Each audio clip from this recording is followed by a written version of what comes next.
Hey guys, welcome back.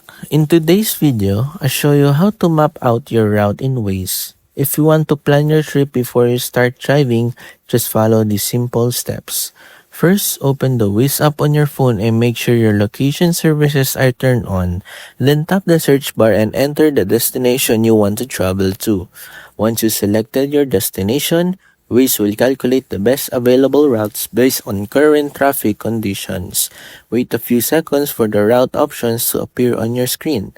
Next, review the available routes. You can compare the estimated time traveled, distance, and arrival time for each option before deciding which route works best for your trip.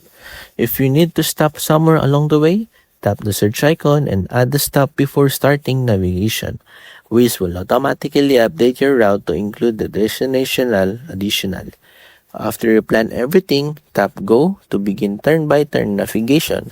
If the traffic conditions change while you're driving, Waze may automatically suggest a faster route to help you reach your destination more efficiently.